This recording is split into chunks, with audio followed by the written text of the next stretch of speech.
Аалымдын айткан кебин ок, акындын берген демин ок. Урматтуу Москва шаарындагы мекендештер, сиздер үчүн жагымдуу жарыя. 7 май Крокус Сити Холл залында Толпар кайрымдуулук фонду тарабынан уюштурулган Алтын муун, жаркын келечек аттуу кечеге чакырабыз. Иш-чаранын максаты жаштарыбызды ыймандуулукка үндөп, патриоттуулукка чакыруу. Кеченин коноктору Кыргызстан мусулмандарынын азирети муфтии Замир Кары Ракиев, Кыргызстан Ислам университетинин ректору Абдишүкүр Ажы Нарматов, дин аалымы Садыбакас Ажы Доолов, Аалымдар кеңешинин мүчөсү Марс Ажы Ибраев, азирети муфтийдин орун басары Асан Ажы Сыргабаев, дин аалымы Абдулазиз Ажы Юлташев, дин аалымы Калыс Заманбеков, Кыргызстан Ислам университетинин уюштуруу бөлүм башчысы Шермухамед Ташматов, кечени маданий кызматкерлер жана театралдаштырылган сахналык көрүнүштөр коштойт. Ырчы Нияз Абдразаков, кеченин алпаруучусу кыргыз эл акыны төкмө акын Жеңишбек Жумакадыр, кеченин уюштуруучусу Толпар кайрымдуулук фондунун жетекчиси Абдулхай Кутбидинов. 7 май Крокус Сити Холл залы, башталышы 14:00. Келип, жан дүйнөңүзгө азык алып кетиңиз. Билеттер боюнча байланыш телефондору +7 936 999 55 17, +7 960 510 0063, +7 999 886 84 93.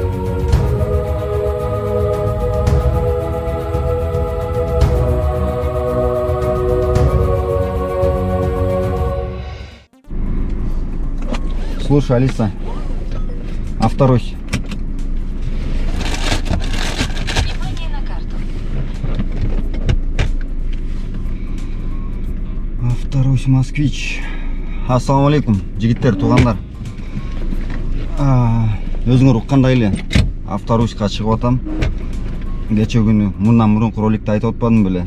Баягы ТО кылыш керек, анча-мынча жерлерди алмаштырыш керек, промывка радиатора кылыш керек, антифризди алмаштырыш керек депчи. Көрсө, өткөндө суу антифриз түшүп калып атканда алып айтып коюп аткам да, эмнеге түшүп кетип атат деп ошого таң калып аткам. Көрсө, радиатордун оң жак түбүнөн агып атыптыр да, кичинеден тамчылап. Анан азыр ошо Автороська бартам, барып радиатор алып, ошону бүгүн полный ТО кылып, радиаторду алмаштырам, антифризди алмаштырам, передний тормозной дисктерди колодкасы менен алмаштырам, артындагы колодкаларды алмаштырам, мотордун майын алмаштырам, коробканын майын алмаштырам. Деги эле бүгүнкү тема выкупка эски машина алса болобу же болбойбу? Ошонун плюстары, минустары ушунча 3 ай болуп калды, 3 айдан ашты. 3 айдан ашкандан бери машинага канча акча кетирдим, чисто ремонтуначы. Ошонун баарын бир сыра бүгүн анализдеп, эсептеп, силерге выкупка алам деп ойлонуп жүргөн адамдарга, бывший машина, эски машина алам деп ойлонуп жүргөн таксист коллегаларга бир сыра бир маалымат берейин деп чечтим. Мен өзүмө да кызык болуп кетти. Анткени буга чейин эле бир 25 миңдей работасы менен, запчастары менен, полный битпары менен 25 миң, 30 миңдей кеткен да. Анан бүгүнкү ТОну кошкондо дагы канча кетет? Ошонун баарын бир сыра эсептеп силерге бир маалымат берейин. Автороська келсем, радиатор охлаждение 7600 рубль дейт го, самый эң эле арзаны. Андан ары 10 миңден дейт, ой кечирип койгула дедим азыр, Волгоградский проспекттеги эмеден. Бул дагы еще эме да, аналог эле да. Оригинал эмес, аналог чүн эле. Анан кийин азыр Волгоградский проспектте бир жолу реклама кылгам, ЖЖ авто деген. Ошол жакка бартам, азыр аяктан сурасам 3600 дейт. Ошол жактан барып алып, анан кийин кайра СТОго келиш керек. Пробка 26 минута. Так, туугандар, деги эле выкуп боюнча теманы алдым бүгүн. Азыркы учурда бул жартылай менин машинам, көзү сокур, бир көзү фарасын көрдүңөрбү? Мутный болуп калган, ушу фараны алмаштырыш керек. Анан кийин деги эле ушул алган убакыттан бери нелерин жасаттым, канча ремонт кылдым, канча сом кетти, ошонун баарын бир сыра бүгүн толук информация берейин. Кузов боюнча эч кандай повреждение болгон жок. Бул баягы эски өзүнүн чийилген сүзүлгөн жерлери менен жүрөт. Мен жаңы эч кандай эчтеке кыла элекмин, Кудайга шүгүр. Анан баягы күн жылганда апкелейкан кебеттелер келишип, салон боюнча нелерди кылыш керек, бияка баякы ойдон эле айткан бойдон калдым. Ошо бойдон мына эшик ушинтип эле жабылып кала берет. Ограничитель жок, өзү эле жабылып кала берет. Анан ремонттор боюнча эң биринчи ремонт бул. Билесиңер, баякы машина тупитетип жакшы жүрбөй чыгып кыйналып эле бирдеке болуп аткан.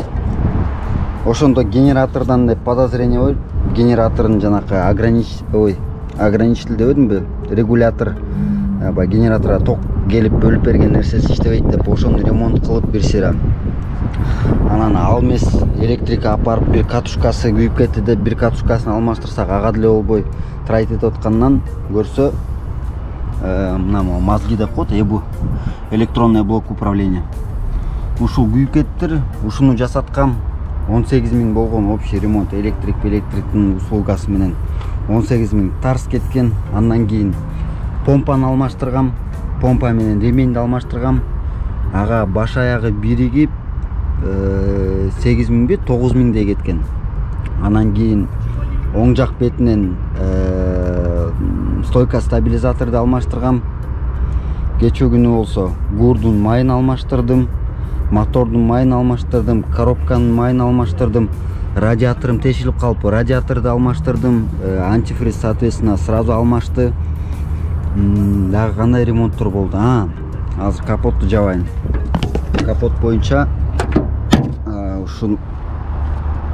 ушул ремонттор, капот боюнча дагы эчтеке унуткан жокмунбу? Вроде жок, унуткан жокмун. Анан кийин эки передний тормозной диск алмашты колодкалар менен. Артындагы колодкалар алмашты, барабан бул, тормозной цилиндр алмашты, ошол барабандын ичинде турган кармап уже кайра теппей калыптыр эмесичи.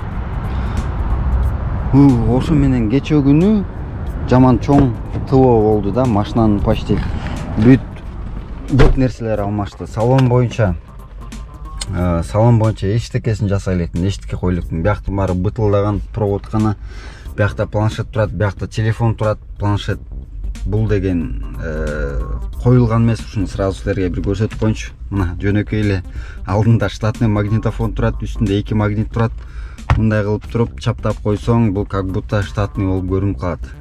Навигация бүт баары жакшы эле иштейт, бирок таксометрге күндүз жакшы тартпай калат, кичине тупит этип калат. Ошон үчүн бул дополнительный телефон турат, биякта видео регистратор турат. Бул жакта болсо телефон турат, өзүмдүн основной ушул жерге бүт баары чалып, жазып, YouTube'дун деги эле монтажды да ушул байкуш телефон менен кылам, иш кылса бүт баарын ушул менен кылам. Анан бул жерге GoPro'ну устанавливать этем. Башка өзгөрүүлөр жок. Ремонтко кеткен акчаны баш аягы мындай примерно эле эсептеп койсом, май сайды кошкондо кечээ күнү эле 25 000, радиаторду 3600 алдым, тормозной цилиндрлерди 1400 алдым. Аягы эле бир 30 000, андан мурун 10 000, 40 000 май сай менен иши кылса 3 айдан бери машинаны алганыма 3 айдан ашты. 50 000 кирип кетти ремонтко эле. Машинанын жылы 2017 Kia Rio 1.6 автомат. Коробканын майын алмаштыргандан кийин дагы жакшы жүрүп калды, тартышы да жакшы болуп калды. Азыр мен силерге пробегти көрсөтөйүн.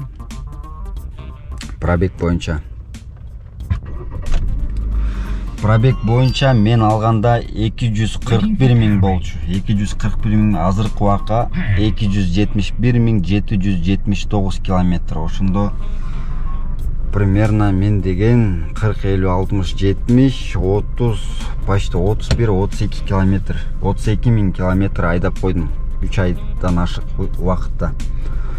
Ошондон бери ремонтко кеткен акча 50 000. Ал эми выкупка кетип аткан акча болсо, бул машинанын общий баасы 1 миллион тогологу менен.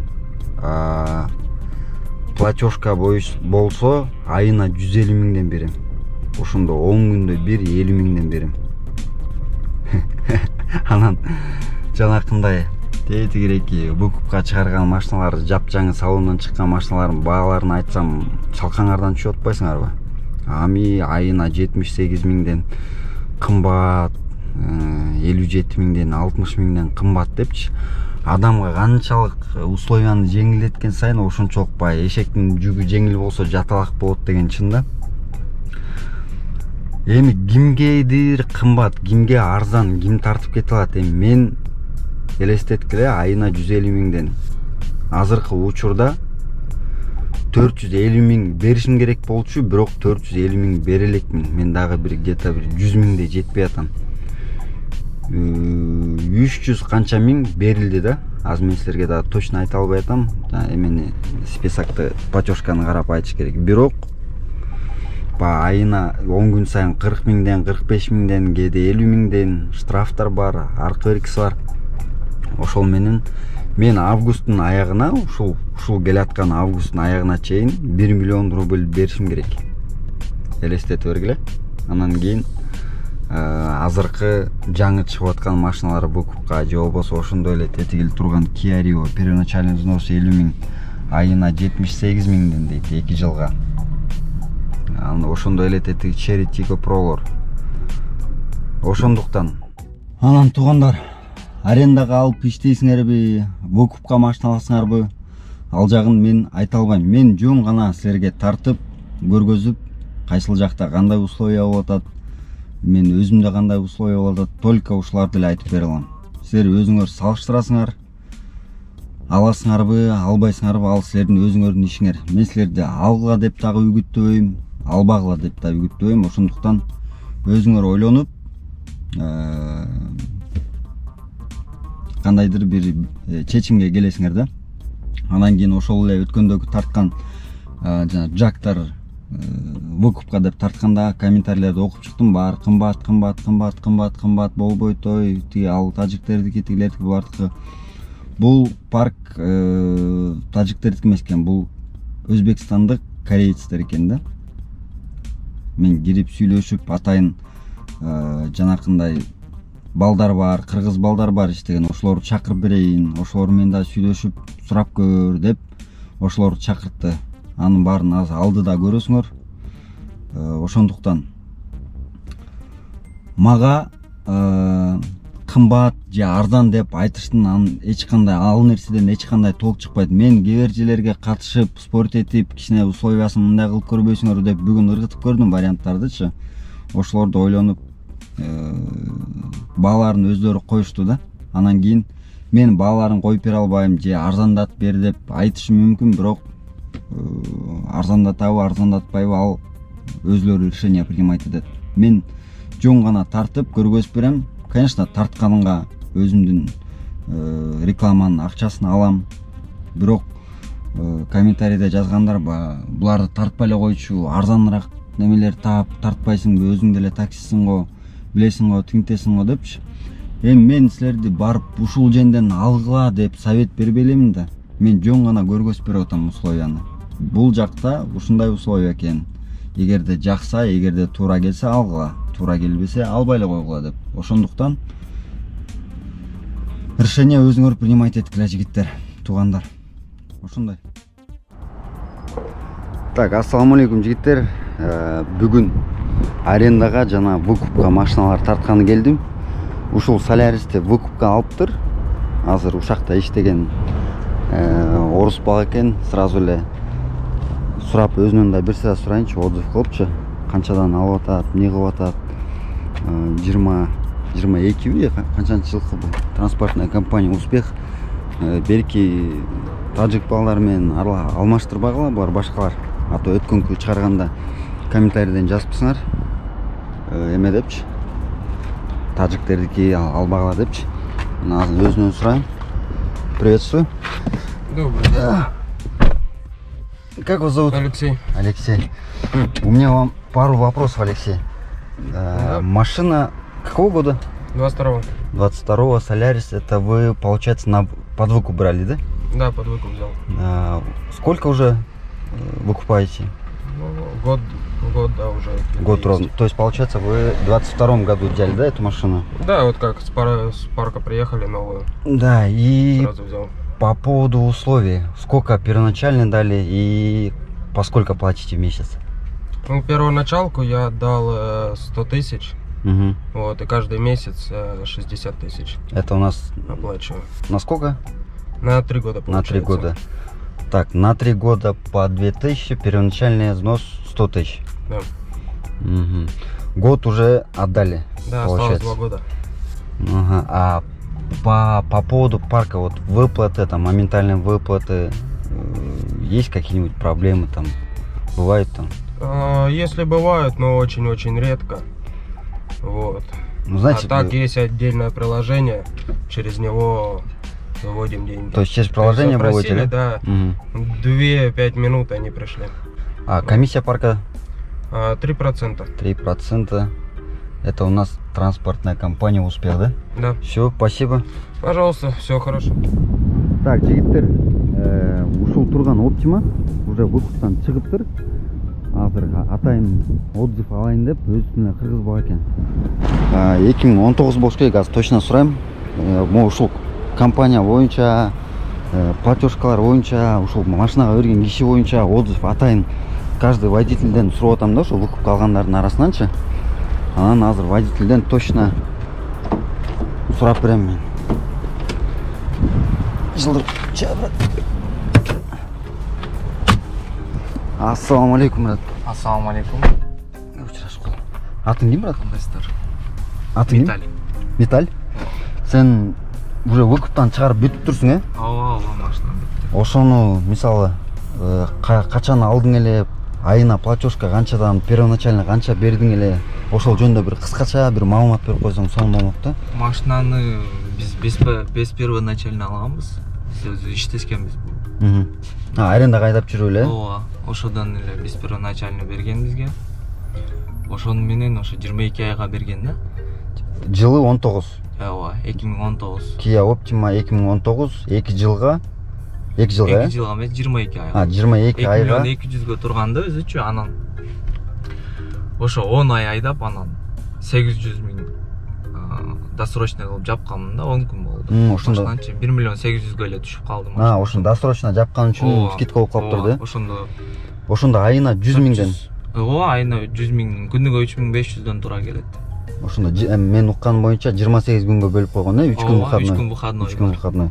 Ошондо 3500дөн болсо, айына 100 болуп. Айына 100 миңден. В принципе, арендада эле болуп калат экен да. Ооба, арендада эле, анан бул паркы жакшы. Анан мен ушул парк боюнча Успех аты, названиясы.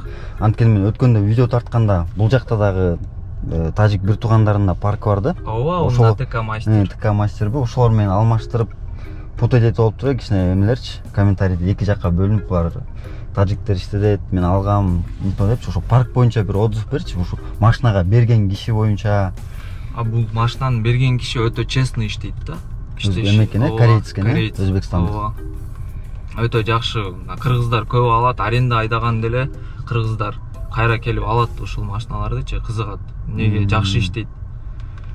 Ашыкча сумма снимать этип, андай мындай кылбайт, если страховкаң бүтүп калып, мындай жардам бер десең деле жардам берет да. Көп жактан да. На встречу барат экен да. Ооба, машинаңды алып коюп, андай нерсеси жок. Машина мына чыкты го мына выкуптан. Главное, убагында төлө. Ооба, убагында төлөй, жумушуң кыл да. Иштеп төлөсөң калат машина. Все, чоң рахмат, брат. Машина кут болсун, чыгарып бүткөн турбайсың да. Кыргызстанга кетип атырсың. Ооба, Кыргызстанга кетебиз. Все, рахмат. Өзүбүздүн кыргыз байке экен, тоже выкупка алып, уже 1 жылын төлөп койдум дейт. Азыр бул байкеден дагы бир сыра информация сурайлы. Ассаламу алейкум, байке. Алейкум салам. Кандайсыз? Жакшы. Атыңыз ким эле? Атым Мамат. Мамат байке, сиз Kia Optima 2019 да, сиздики дагы? 19 айын. Выкупка алдыңыз. 1 жыл өттү. Буюрса. 1 жыл болуп калды, буюрса. Ошону бир кыскача маалымат берип коесузбу? Айына канчадан төлөйсүз? Первоначальный взнос бердиңизби? Чыгылса, бул эме компанияга кандай болуп келип калдыңыз, кандай таапчы? Ошол боюнча. Мен бул башында бул компанияны бир Адилет деген иним аркылуу ошо арендага машина таап бер деп, частниктен деп байланышсам чакырган. Анан ал инемдин бул киши менен көптөн бери чогуу иштешет экен. Анан надежный деп чакыргандан келип 2 ай арендада айдап жүрдүм машина. Анан 2 айдан кийин ошо машиналар лизингден чыкты. Укукка берип баштайм. Аласыңбы деп предлагать этти. Анан первоначальный взнос 100 000 деди. Мен айттым, менде азыр 100 000 акча жок, жакында эле Кыргызстандан келдим. Десем, анда без первоначальный взнос сага берем, потому что сен биздин колубузда 2 айдан ашык иштедиң. Карасак, долгуң жок, ДТПң жок, минишиң жакшы, проблема создавать эткен жоксуң биздин паркка. Деп без первоначальный взноска бул машина 2 миллион 200 000 турду. Ошону 22 ай, айына 100 000ден. Ошону айына 28 күн гана төлөнөт. 3 күн выходной. 29-у, 30-у, 31 болуп калса, ошол күндагы выходной төлөнбөйт. Ошондо 100 000ди 28 күнгө бөлгөндө 3571 рубльдан туура келди. Эми арасында болду, мисалы 20 000, 30 000 деп карыз болуп калат, кышта багы иш болбой калгандачы. Бирок ошол кезде дагы мына машинаны өчүрүп салып, же болбосо машинаны тапшыр деп эметкен жок да. Аябай жакшы киши экен. Азыр тиги иним да биз менен алган. Бул уже чыгарып кетти укуктан. Биякта иштегендер барыңар эле бири-бириңерди тааныйт экенсиңер. Биринчи мен келген, мен аркамдан досумду алып келдим, азыр досум үйдө эс алып атат. Анан дагы бир инем бар, жалап аттык. Ага да алып бердим. Анан буга да алып бергенмин. Ошо мен аркама келгенде булар төртөөбүз бир алганбыз. Анан башында сомнение болгон. Эми азыр бүт эле жерде укуп калганда 5-6 айдагандан бир причина таптыр машина алып коюппайбы? Анан мына азыр Абдымитал инем чыгарганда биз уже цель дагы мындай надежда болуп уже тырышып, значит досрочно жаап алсак болот экен деп. Биз буга чейин досрочно жаппай атканбыз. Эмнеге? Азыр көп жерде өзүнө кыргыздарда банды болуп атат го. 7 ай 8 айдагандан кийин бир нерсесине причина таап туруп алып коюп, бербей, тиги 1000 сом, 2000 сом карыз болсо бербей алып коюп атат. Бул договорду биз 30 000, 32 000, 35 000 чейин минуста жүргөн күндөр болгон. Ошол кезде да бир так дело не пойдет, машинаны кайтаргыла же анткеле мунткеле деген сөз болгон жок. Аябай жакшы киши экен, парк жакшы экен. Мисалы башка паркта иштесең дагы, акчаны которуп койсоң дагы эме кылбайт да. Мен паркымда иштейсиң, обязательно ага 3% түшүш керек. Менде эмен бар дебейт. Укуп калдыңбы, болду. Путевойду берет. По всей России можно. Айдай берсең. Жакында дос балам границага барып келди, Озинкиге. Өзүнүн баласын, ошо баласын чогуу иштеген коллеганы алып. Мен былтыр ошо машина алганда 2-3 ай айдаганда Сочиге барып эс алып келейин деп сураганда өзү айткан. Это же твоя машина. Зачем у меня спрашиваешь? Только границадан чыкпа, обратно киргенде машинаны арестка алып коюшу мүмкүн. Границаны пересекать этип, по всей России можно кататься. GPS жок. Багы башка машиналарды алсаң, МКаттан 200 км чыкканда өчүп калат. Клиентиң жалып калат, рейтинг түшөт, аккаунт жабылат. Мында жок. Иш кылса, кача иштетпей, нормально иштесең ровный эле экен да бүт, акчасын. Акчаны убагында төксө, анан досрочно жапсаң, скидкасы дагы болот да. Азыр тиги жанакы браттыкы болуп тур да ошо. Ошонуку 600-700 000 деп мындай эле скидка алып чыгып таштады.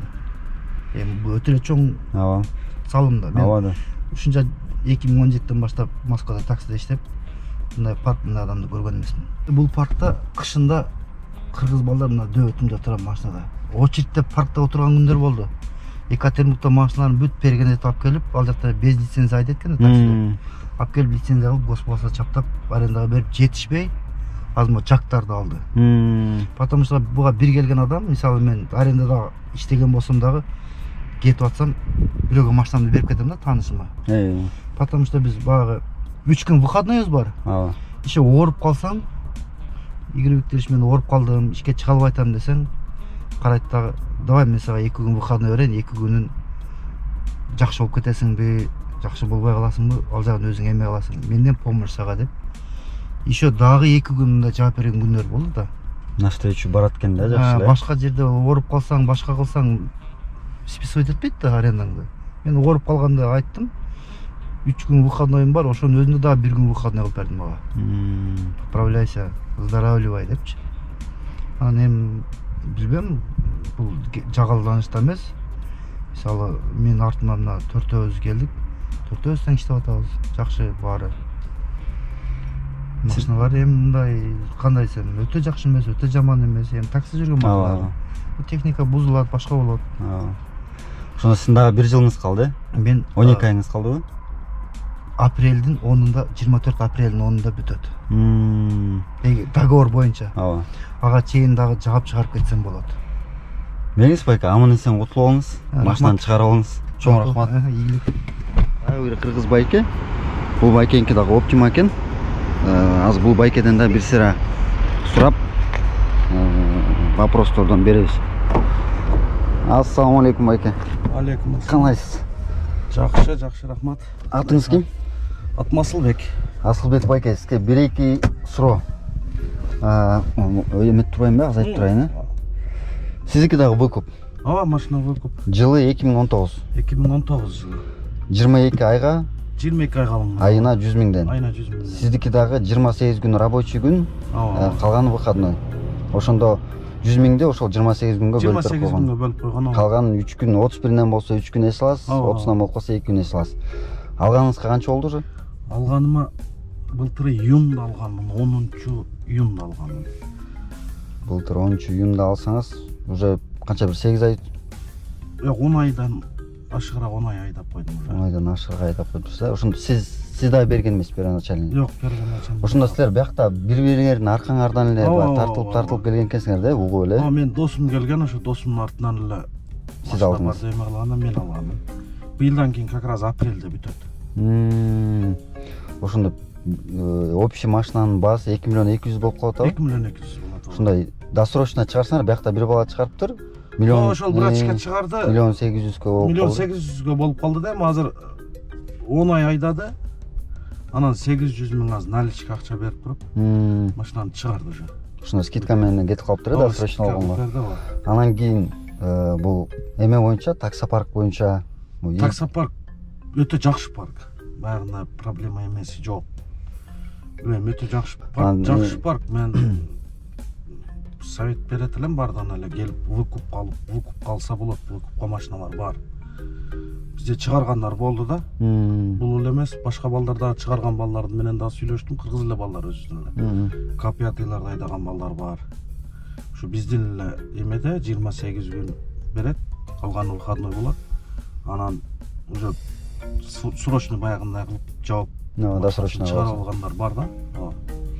Анан кийин көптү, мисалы буга чейинкилерде айтып атат, мисалы жакында эми ооруп положение болуп, ооруп калып же андай бир проблема болуп калса, на встречу барат экен, ошол жагы жакшы экен да. Срочный баягында болуп калганда встречный барат. Мен границага чейин барып келдим бул машина менен. Границага. Сиз турбайсызбы ошо жана айтып атканда границага? Почти Россия айдай берсең болот деп. Мен границаларга барып келдим, мен 2 жол барып келдим границага. Границага барсаң дагы боло берет, машинаны эме кылбайт, баягы ограничение эмеси жок. По всей России, мисалы, любой жака чыгып кетсең боло берет. Только предупреждать этип коюш керек, болуп чыгып кетсең боло берет. Анан баягы бир аз долгуң бар экен, эмең бар экен деп машинаны култап эме кылбайт. Постоянно мисалы чалат, сурайт, неге мындай долг болуп калды, канчада жаба аласың. Мындай эмесин сүйлөшүп туруп, мынчада бир айда же болбосо 10 күндө эмеде десең встречный барат постоянно. Эми ишиң чыгып калат, бизде баягы башка иштер менен болуп калды, 2 күн иштебей калабыз. Баягы карыз болуп калган эмелерде встречный постоянно барат. Всё, түшүнүктүү байке. Ийгилик, аман-эсен чыгарып алыңыз.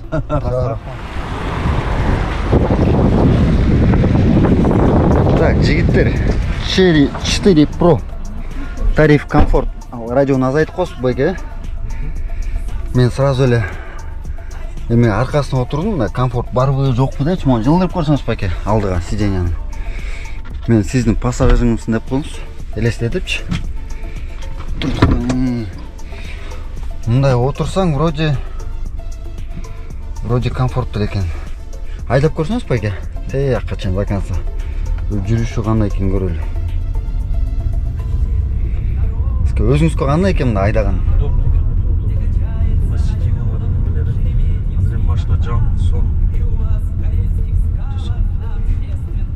Подвеска деле вроде жумшак эле экен, Подвескасы жакшы. Бурулуп туруп токтосоңуз, алдына отырып камерасы бар екен, задний вид. Ушундай токтоп турсаңыз. Мен азыр түшүп туруп, бисмилла. Так, тугандар, Cherry 4 Pro же Pro эмеспи? Транспортная компания Успех. Бир сыра круговой обзор кылып эле сразу багажын ачып салайынбы? Багажниги вроде Kia Rio экен. Биякта аптечка, шашка бүт бар, даптайын, ковриктер салынган. Камера заднего вида бар. Алдынан көрсөтсөм. Эми буларды көргөндө деле бүт барыңар көрүп жүргөнсүңөр да. Комплектациясы предпоследний. Анан кийин бесключевой доступ бар экен, байке? Жок, бесключевой доступ экен. Байке да өзү айдап көрөйүнчү, кызык болуп атат деп отурду. Так, комплектациясы боюнча старт-стоп, ручной электронный ручник экен, электронный подогрев передних сидений, задний бар экен. Так, люк. Люкту биз көрбөгөн жаныбыз сени бизге жаман башкача көрүнөт да. Так, дисплей, общий сенсор бар экен, да жакшы эме крутилкалар менен экен да бияктан. Мисалы, жактыкы болсо, аз жакты дагы тартып көрсөтөм. Аяктыкы бүт биякта сенсор турат общий, ошол женен управлять этет экен да. Ошондуктан азыр условияларында мен силерге шашпай айтып берем, выкупка жана арендага айдаңызсын да байке, бир алдына чалкалап бир көрөйүн.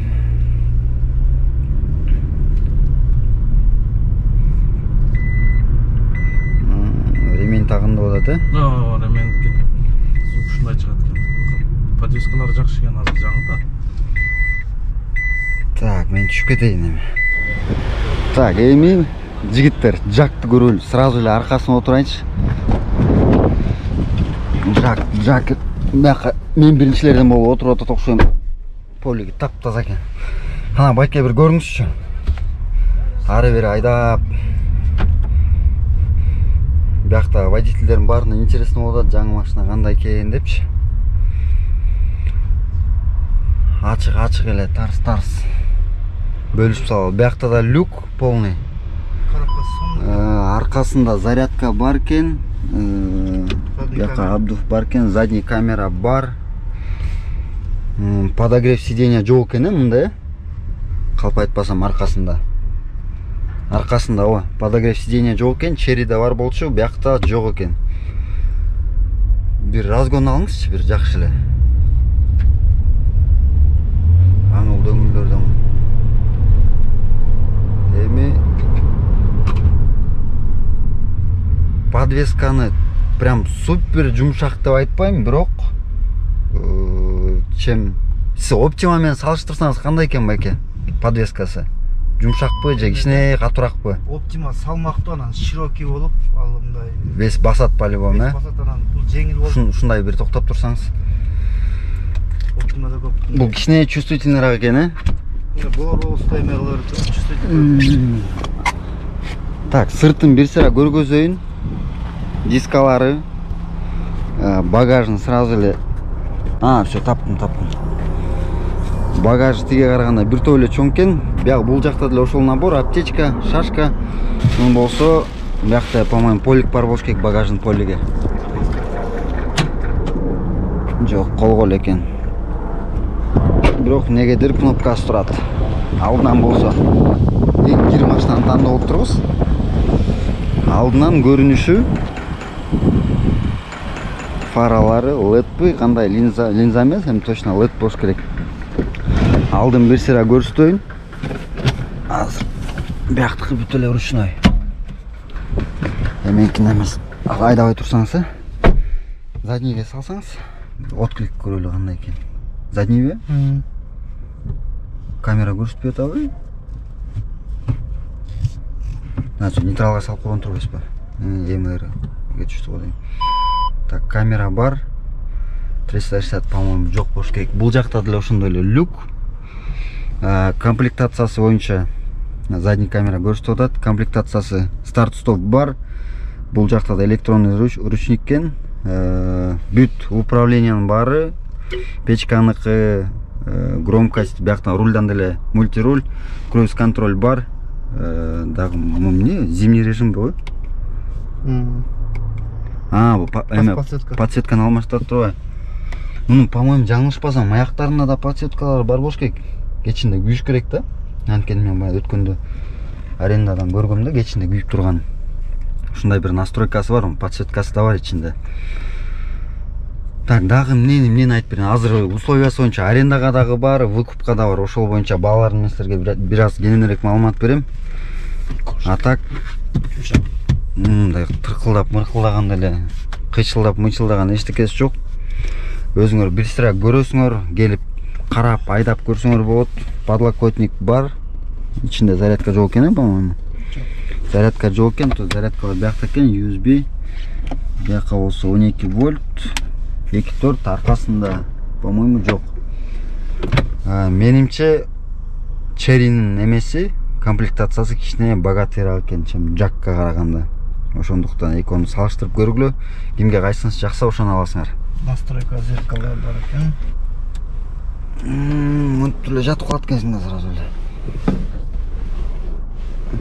Şu айдаңыз баке.